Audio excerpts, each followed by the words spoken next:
Hey everyone, it's Blockchain Bernie here, broadcasting live from fabulous Las Vegas. And this episode is about my Web3 bull case. So I'm quite excited about this video because I've done a lot of videos before about the market size of Web2 versus Web3. So we found out that Web3 as of today is only 1/1000th of the Web 2 market, right? So Web 2 is dominating by a factor of 1,000. So that is crazy, a lot.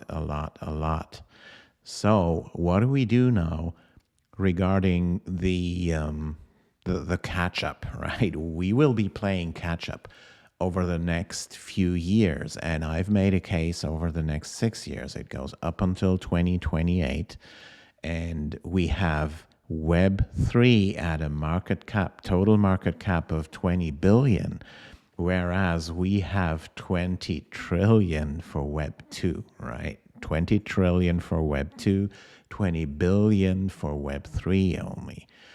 How is it going to catch up? So I looked into some examples here, right?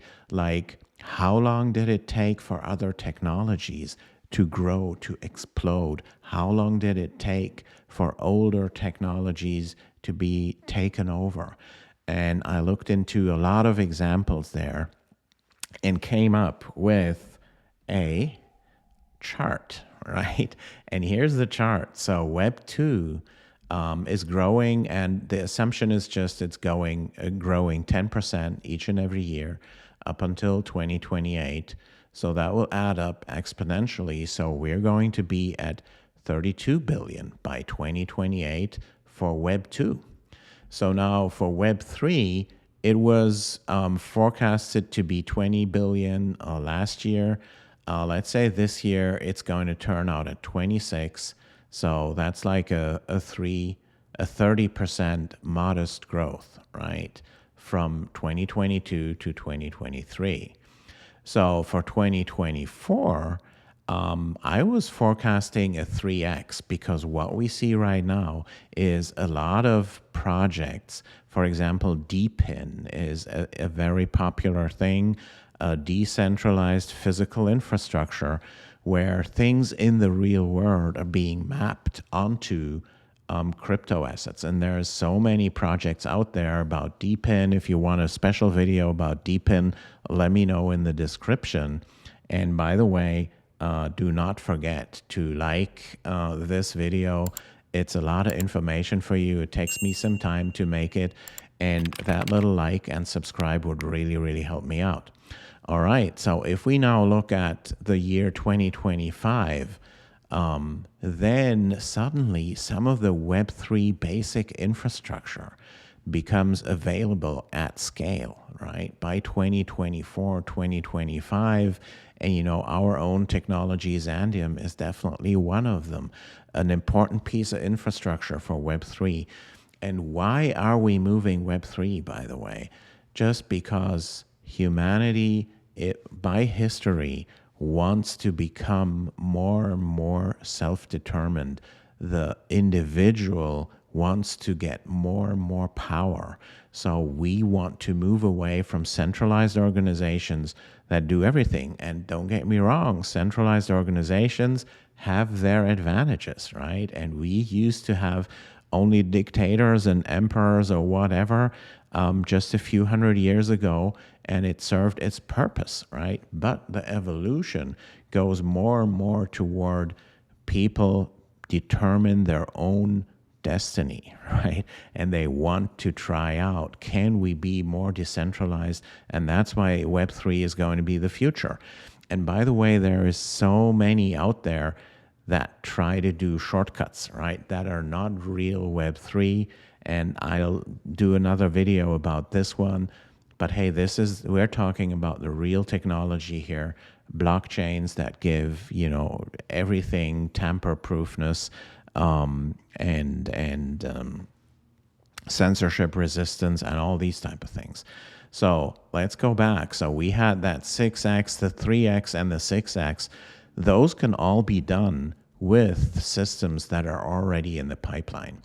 And my projection is, and my prediction is, that the year 2026 will be very, very crucial for Web3. And mark my words, 2026, all of these things, so many of these things are maturing by this year. And we're going to have all the basic infrastructure up and running. And we can run so many Web 2 apps on Web 3, and we can do so many things on Web 3 that weren't even possible on Web 2, right? So I'm projecting a 10x growth here for Web 3 from 2025 to 2026.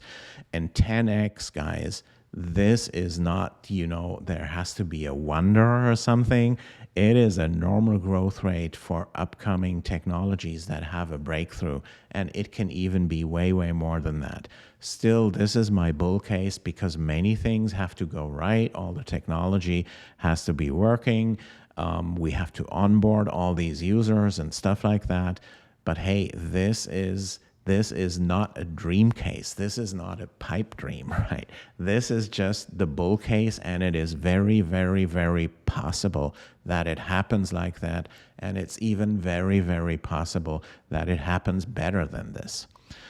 And then after that 10x, I have projected another 4x from 2026 to 2027. So there's going to be some consolidation, and then another 2x until 2028. And then we see 2028 is going to be the year where Web3 surpasses Web2 with regards to market size or market cap. It is the question here, are we talking market size? Are we talking market cap? This is a very qualitative thing, right? So I had another video where I came to these numbers, 20 trillion versus 20 billion for Web 2 versus Web 3. And there is some, gray zones in there. And this is not like the last number found somewhere with quantitative analysis. It's a prediction of the future. It is scenarios, 3 scenarios that we're running for the future.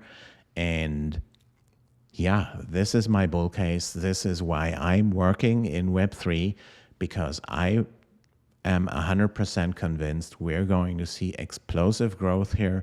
We will be overtaking Web2 at some point in time, and we will be making history because we will be giving more power to the individual, determine their own destiny, and not having to play by the rules of centralized organizations. And that's where humanity is going. We're pushing it forward.